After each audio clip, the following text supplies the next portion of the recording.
Urban sprawl is a very familiar sight across the world, but nowhere more visible than in North America. Picture an expanse of suburban development stretching out from city centers characterized by single family homes with a picket fence or two, some of the widest roads people have seen, and an undeniable need for cars for better or for worse. To many, this life represents comfort, success, and here in the US, the American dream, or driving big cars and enjoying a moment of solitude in our McMansion. It's so normal to us that we do not question how we can make these spaces better for our communities, but arguably more importantly, for ourselves. Let's dive into how these sprawled spaces can provide the basics but prohibit us from truly living large. Sprawl is so common that its drawbacks often go unquestioned. These developments are typically planned top-down by means of zoning. Basically, this is a way to organize the built environment on a set criteria. Sprawled areas are mostly zoned for single-family homes and lots of strip malls. There are many arguments made about why people decided on this inorganic development process. Was it cultural? Did people not want others to have any other option? I'm looking at you, Robert Moses, and car manufacturing lobbyists. The simple fact is that if you don't want to live in a more urban area but want to keep at least some amenities, you simply have to deal with this top-down approach. Here, you have to drive to make a living, have limited places to build and exchange ideas within communities, and have nearly one option for the kind of home you can live in. This planning style does not consider the diverse needs of residents' mental and physical well-being. It fosters an environment built in a way that unintentionally lead to increased stress and isolation. Urban sprawl is actually financially unsustainable too. The miles and miles of infrastructure required to support these spread out communities like roads, utilities, and public services is considerably more extensive and expensive than that in denser urban areas. Ever complain about roads being so bad they might just warp your car's frame? The biggest reason for this ineffective maintenance is that roads in sprawled areas were built without fully considering their long-term costs and maintaining their quality. This is just one more tangible example. Ever wonder how we get water at home, electricity? From countless miles of wires and pipes that also cost lots to install and maintain. Walkable development designs generate more revenue via their higher land values and proximity to services. This fuels more local innovation and tax revenue while also requiring less infrastructure to maintain. Consider this, the same acre plot of land, if used in a way that allows development choices like something mixed use versus a single family home, is better positioned to keep local and state governments at a balanced and sustainable budget. Communities then would have more resources to develop what they've already created for themselves. In this instance, we cannot forget that walkable mixed-use areas end up making enough money to subsidize surrounding sprawl. Financially, sprawl is not an investment with big long-term returns. The cost of maintaining sprawl is not limited to public infrastructure. It extends to the residents themselves. Homeowners in these areas face steep expenses from property upkeep. Home maintenance is quite universal, whether you live in a sprawl development or not, yet those who do live in sprawl developments have much more to upkeep because their structures per capita are larger than in other development patterns. Sprawled single-family homeowners, on average, have to pay more for their roofing, siding, pavement, etc. The built environment around them is large on purpose, which encourages larger homes and more upkeep and related costs. These higher costs on property owners also encourage higher rents, not to mention the costs of the reliance on cars, including car payments, maintenance, insurance, etc. The average price of a new car in the US in 2024 is $47,000 and $28,300 and change for a used car as of late 2023. This is still less than the market peak about 2 years ago. Still, those of us who live in sprawled areas need a car to live and must add another expense to the bill compared to areas with more transport options. Some don't mind paying extra to live this way, but still, these building patterns do not give people the liberty to choose how they would like to live in low-density areas. The design of sprawling neighborhoods often makes any form of active transport dangerous, if not impractical. It always becomes the last choice. When you build sprawl, you build for the car.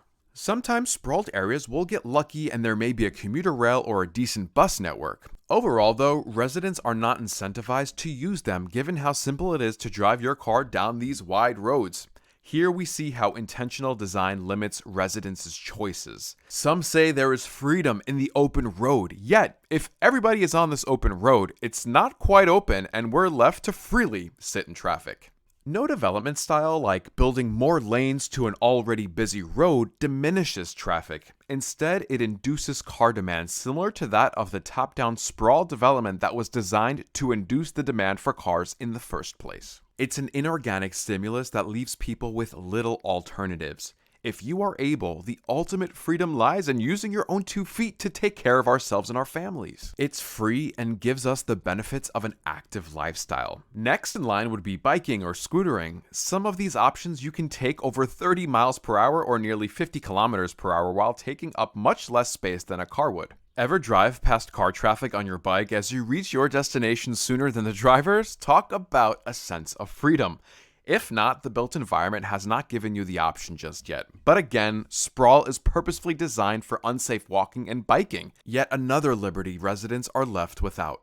Sprawl developments often lack third places. These are social areas separate from the 2 usual environments of work and home. Places like cafes, bookstores, makerspaces, community centers, and food halls, among others, are cornerstone third places that are nearly non-existent in sprawled areas, at least in comparison to the many other options walkable developments provide.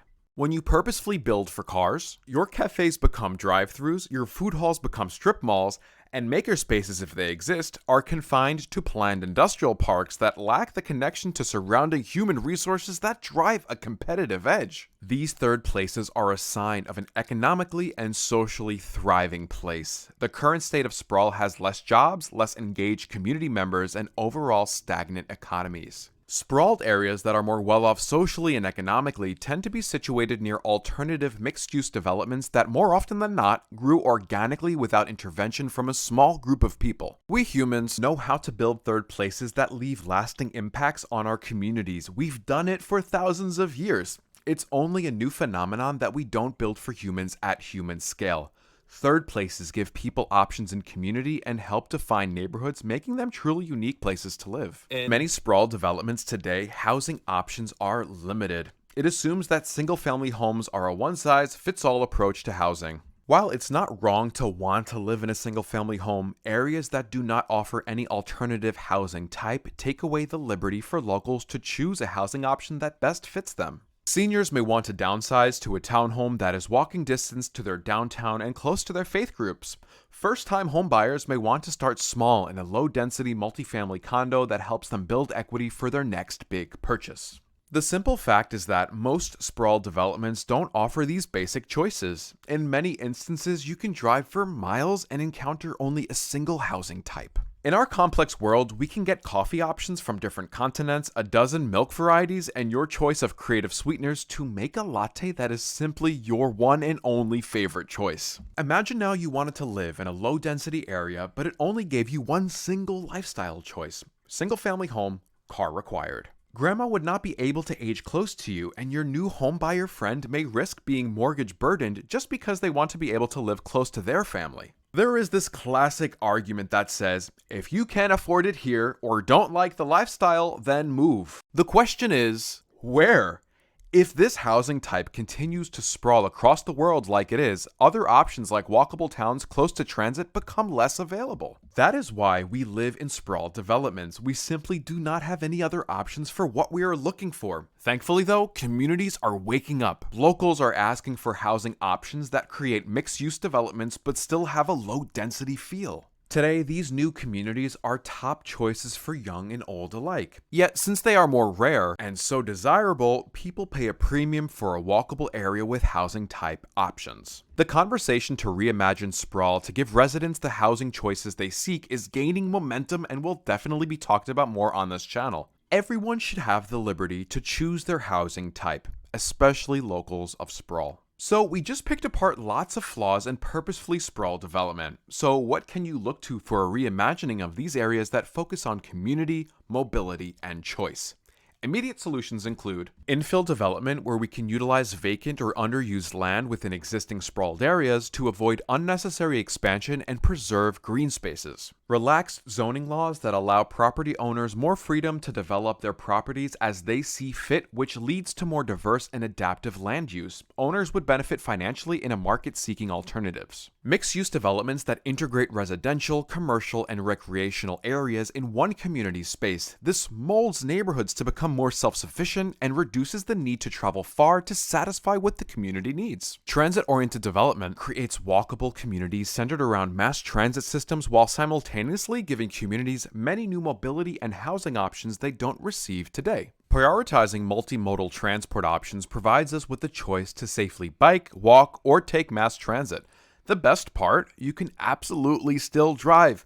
Cars serve a purpose, but do not need to be the only option we have. Terabyte is based in New York, and around us we can see excellent examples of people taking action in their sprawled communities. Places like Bayshore, White Plains, and New Rochelle, areas historically known to be walkable, had housing type options, and plenty of third places, were once gutted for the sake of purposefully sprawled developments. Now they are taking back their development legacy and are successfully integrating more long-term planning practices that enhance resident satisfaction and economic vitality, all while maintaining a lower density environment that appeals to their community. Look to these thriving places that simply gave locals a choice.